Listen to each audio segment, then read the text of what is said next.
Hai gorgeous, welcome to my place. Terima kasih sudah mengklik video ini.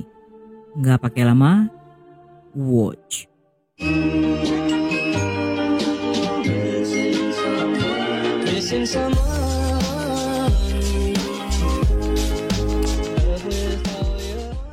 Di sudut terpencil desa Vesian di Kota Linyi, Provinsi Shandong, pada 15 Mei 2013, di pagi itu seperti biasa, Bibi Liu menunggu sang putra Sunggang dan menantunya Li Hong untuk sarapan bersama di rumahnya. Namun setelah subuh, pasangan itu masih belum tiba. Hal ini sangat tidak biasa, karena setiap harinya mereka sarapan bersama yang merupakan rutinitas sebelum berangkat kerja. Bibi Liu yang telah memasak banyak dan takut makanan akan menjadi dingin, memutuskan untuk menelpon sang putra yang sayangnya tidak ada jawaban. Ketika hingga jam 10.30 mereka tak kunjung datang, Bibi Liu yang khawatir saat itu mendatangi rumah Sunggang untuk mencari tahu apa yang telah terjadi. Tetapi saat memasuki halaman, seketika wanita itu sangat kaget ketika melihat tubuh anak anjing peliharaan Sunggang yang dipenuhi cairan merah dengan kayu di samping tubuhnya. Merasa ada yang tidak beres, dia pun berlari memasuki rumah yang terlihat sangat berantakan. Karena tidak ada tanda-tanda jika Sunggang dan Li Hong ada di sana, sehingga dengan panik wanita itu menghubungi polisi untuk melaporkan kehilangan anak dan menantunya.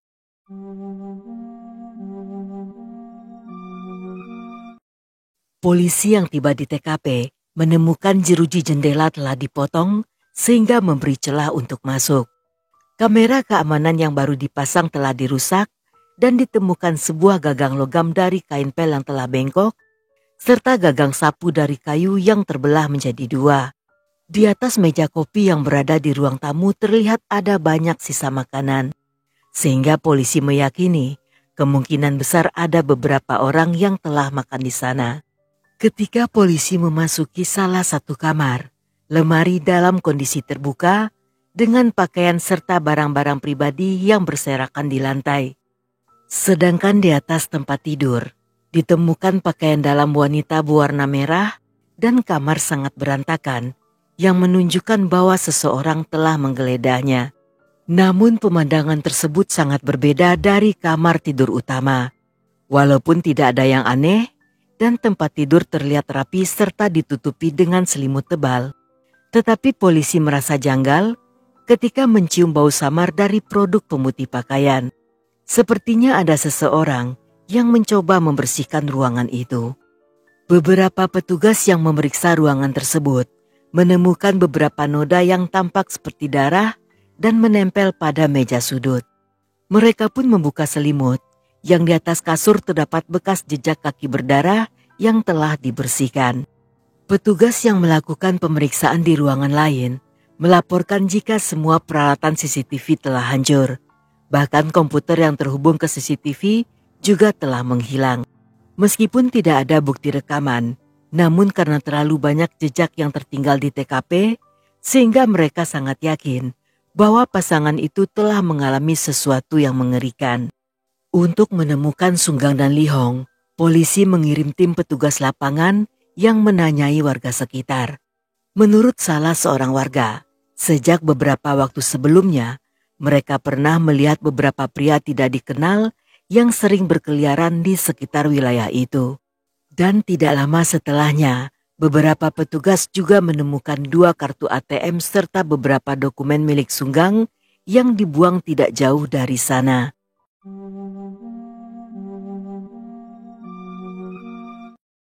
Di saat bersamaan salah seorang saksi mengaku jika di pagi itu dia melihat 4 pria mencurigakan yang berkeliaran di gunung yang berada di dekat sana. Dengan informasi ini, polisi menurunkan banyak petugas untuk menggeledah wilayah sekitar. Yang dalam radius beberapa ratus meter, anjing pelacak mencium aroma darah yang mengarah ke sebuah gua.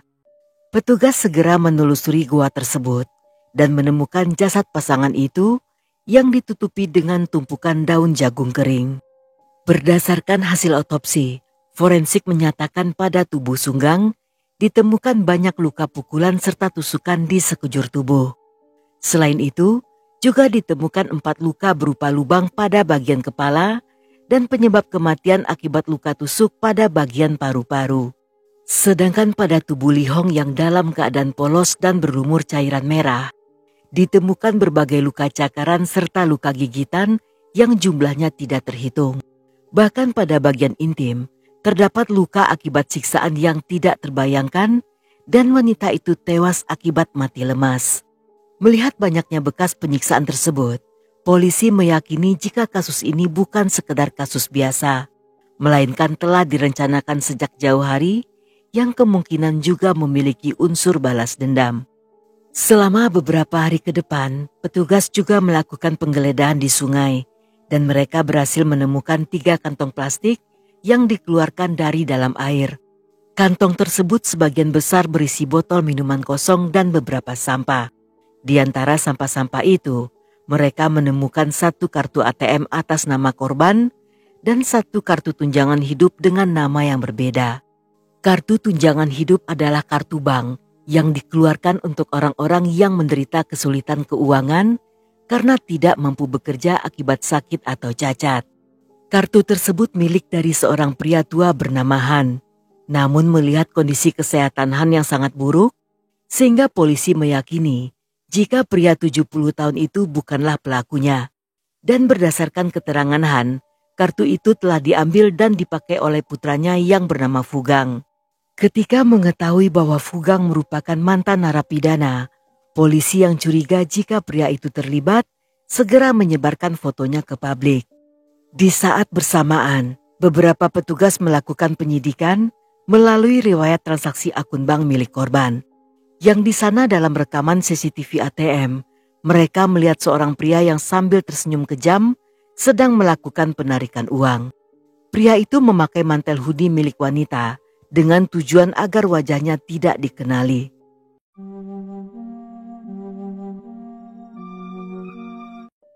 Dengan bantuan saksi dan salah satu rekaman CCTV di terminal bus, terlihat Fugang bersama 3 pemuda sedang menarik uang di ATM. Setelahnya, mereka menaiki sebuah bus yang akan menuju ke barat Cina yang berjarak 1.600 km dari Shandong. Namun polisi berhasil mencegat bus tersebut di kota Tian dan menangkap keempat pemuda itu. Feng adalah anggota termuda berusia 17 tahun yang baru saja putus sekolah dan memulai kehidupan kriminal dengan 2 tersangka lainnya yang bernama Ying dan Jun. Ying yang berusia 23 tahun merupakan mantan narapidana dan pernah dipenjara selama 3 tahun. Saat ditangkap, Ying berusaha melawan petugas dengan menggunakan sajam yang berhasil digagalkan. Sedangkan Jun yang merupakan kepala geng juga seorang mantan narapidana dengan berbagai tindak kriminal kecil. Saat ditangkap, pria berusia 25 tahun ini mencoba melarikan diri melalui jendela bus tetapi tidak berhasil. Dan Fugang sebagai anggota terbaru yang berusia 26 tahun juga baru saja dibebaskan setelah dipenjara selama 5 tahun. Dalam interogasi, tanpa menunggu lama mereka mengakui segalanya setelah ditunjukkan semua barang-barang bukti. Namun ketika ketiga pelaku lainnya menunjukkan rasa penyesalan yang besar, di saat itu Fugang justru terlihat biasa saja. Berdasarkan pengakuan Jun, dia mengenal Fugang saat sedang berada di sebuah warnet, yang sesaat setelahnya dia membawa pria itu untuk dikenalkan ke anggota lainnya. Karena Abang Feng akan mengadakan pesta pernikahan dan mereka membutuhkan uang untuk bermabuk-mabukan, sehingga para pemuda itu berencana untuk merampok dan mengajak Fugang untuk ikut serta.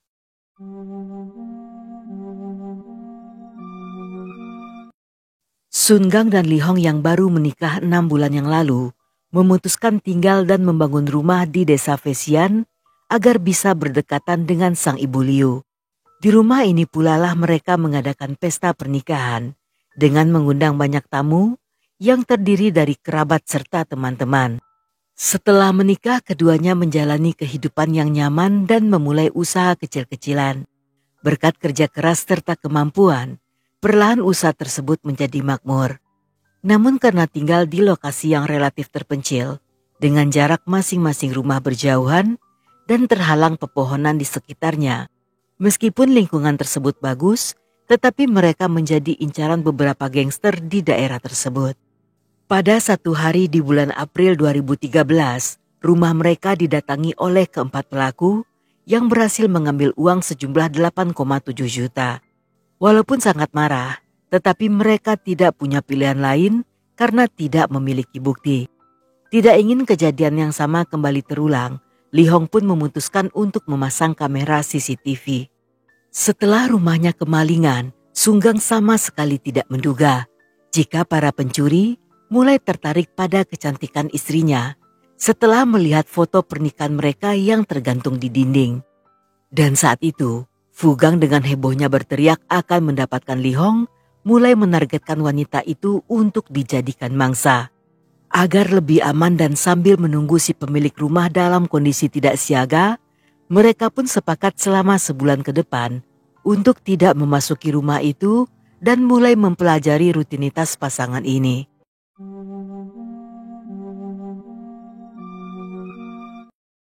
Setelah memahami rutinitas keduanya, mereka pun menyelinap masuk ke dalam rumah saat Sunggang dan Lee Hong sedang bekerja dan berhasil memutus kabel yang terhubung pada CCTV.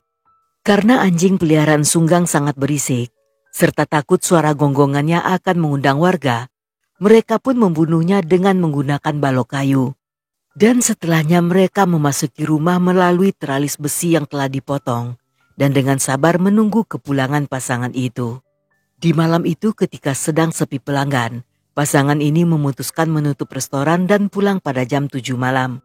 Setibanya di rumah, mereka merasa heran karena tidak mendengar suara anjing yang biasanya selalu menyambut mereka. Merasa ada yang tidak beres, serta menduga jika rumah kemalingan. Dengan bergegas Lee Hong masuk ke kamar tidur untuk memeriksa barang-barangnya. Sedangkan Sunggang yang saat itu berdiri di depan pintu, berencana akan menelpon polisi. Namun sebelum panggilan dilakukan, tiba-tiba Sunggang terjatuh karena dihantam dengan tokat kayu oleh Fu Gang yang muncul dari kegelapan. Dari ruang tamu, dia melihat istrinya diancam menggunakan sajam oleh 3 pelaku yang kemudian mengikat tangan keduanya. Sunggang yang juga telah diikat, tidak berdaya saat Ying memeriksa kantong celananya dan mengeluarkan dompet. Yang setelah mengambil uang tunai dan 3 kartu bank, pria itu pun meminta nomor PIN ATM. Pada awalnya Sunggang menolak memberitahu, sehingga dia dipukul hingga babak belur. Dan ketika Sunggang memberitahu PIN kartu tersebut, Ying pun pergi untuk menarik uang. Namun ketika menemukan bahwa kata sandinya salah, dia segera bergegas kembali pulang, yang akibatnya keempat pelaku bergantian memukuli Sunggang. Setelahnya Ying pergi ke kamar tidur tempat Lee Hong ditahan, sambil mengancam akan melucuti pakaian wanita itu dengan tujuan untuk menakut-nakuti Sunggang. Sunggang yang mengira para gangster ini hanya mencari uang, dalam keputusasaan memberitahukan PIN ATM-nya, dengan harapan mereka akan berhenti menyerang istrinya dan segera pergi setelah mendapatkan uang. Dalam masa-masa ini, Jun yang merasa lapar memutuskan bahwa mereka harus makan. Saat itu, Fu Gang menawarkan diri untuk memasak. Namun tiba-tiba Lee Hong mengatakan jika suaminya adalah seorang chef dengan tujuan agar mereka berhenti menyiksa Sunggang. Mendengar hal ini, mereka pun meminta Sunggang untuk memasak. Dan karena takut istrinya akan dianiaya, pria itu pun setuju menuruti kemauan mereka. Dan setelahnya, para pelaku bergabung di ruang tamu untuk makan hidangan steak yang diminta oleh Fu Gang. Saat itu sambil menonton TV, mereka bahkan mengambil buah-buahan serta minuman dari dalam kulkas. Untuk memastikan Sunggang tidak menipunya, Fu Gang memerintahkan Ying dan Fei pergi ke bank terdekat untuk menarik uang dan berturut-turut menarik lebih dari 22 juta. Walaupun saat itu hanya tinggal 2 orang pelaku, namun Sunggang tidak berani bertindak gegabah. Dia hanya berharap jika mereka akan pergi setelah mendapatkan uang. Namun setelah makan dan minum sambil menonton TV, dengan senyuman cabul, Fu Gang berjalan menuju kamar tidur. Sunggang yang menyadari apa yang akan terjadi saat itu berusaha melepaskan diri. Tetapi usahanya gagal karena dengan tangan terikat, kedua pria itu bukanlah tandingannya. Saat Jun sedang menyiksa Sunggang, Fu Gang mendatangi Lee Hong yang berada di kamar dan mulai memperkaos wanita itu. Sunggang yang mendengar suara teriakan istrinya memohon agar mereka berhenti menyakitinya, namun pria itu tidak memperdulikannya. Ketika Ying dan Feng pulang dengan membawa rokok serta beberapa cemilan, di saat bersamaan Jun mengambil giliran untuk memperkaos Li Hong. Pada wanita itu dia mengatakan jika bersedia melayaninya selama beberapa jam, Jun berjanji akan melepaskan mereka. Namun sayangnya, pria itu tidak menepati janji dan membiarkan Ying dan Feng yang bergiliran memperkaos wanita itu.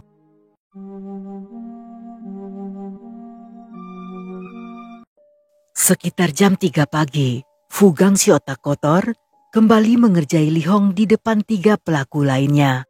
Sambil menyundut dengan rokok, dia menggigit salah satu dada Li Hong yang mengakibatkan luka robekan besar. Selain itu, Fu Gang juga menusuk bagian intim Li Hong dengan menggunakan beberapa buah tusuk gigi. Sedangkan Sunggang yang dengan kondisi tangan diborgol dan kaki diikat, dicekik menggunakan kawat dengan kuat hingga kawat tersebut putus. Namun karena pria itu masih hidup, kali ini mereka mencekik menggunakan rantai yang juga kembali putus. Hal ini membuat Fu Gang merasa kesal hingga akhirnya menusuk Sunggang menggunakan sajam dan membungkus kepalanya dengan kantong plastik hingga pria itu tewas di tempat.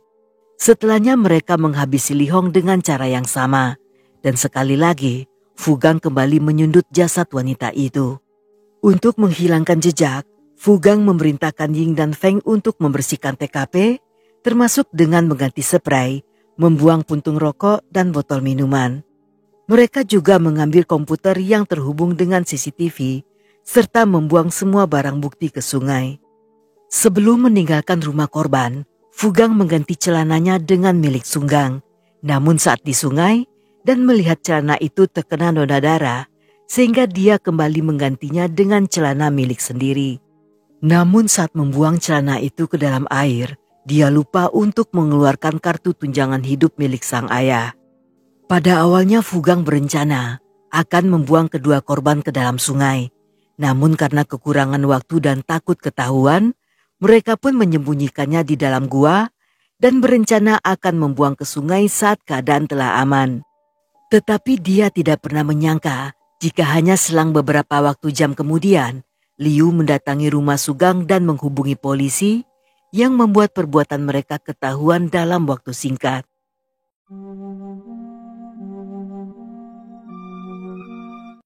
Dalam persidangan kembali terbongkar sebuah fakta baru, bahwa selain korban mengalami penyiksaan parah selama 8 jam, di saat kejadian, Li Hong juga dalam kondisi hamil 3 bulan. Yang menurut salah satu pelaku, mereka telah mengetahui hal tersebut saat Li Hong memohon agar tidak disakiti demi menyelamatkan calon bayinya. Namun sayangnya, permintaan tersebut tidak digubris oleh keempat pelaku. Di tanggal 22 Juni 2016, keempat pelaku divonis dengan hukuman mati. Sedangkan Feng yang saat kejadian masih di bawah umur, mendapat penangguhan eksekusi selama 2 tahun. Namun pada 2019, hukumannya diganti menjadi penjara seumur hidup karena selama berada dalam tahanan, pemuda itu telah berkelakuan baik. Namun menurut salah seorang tahanan, selama 13 tahun di penjara, Feng mengalami penyiksaan oleh napi lain yang membuat mentalnya menjadi terganggu. Dan menurut dokter, saat itu Feng memiliki mental seperti anak di usia 6 tahun. Dan sampai di sini dulu cerita kita kali ini. Semoga kalian suka dengan ceritanya. Buat yang masih betah hingga akhir, thank you, love you, have a nice day, and then see ya.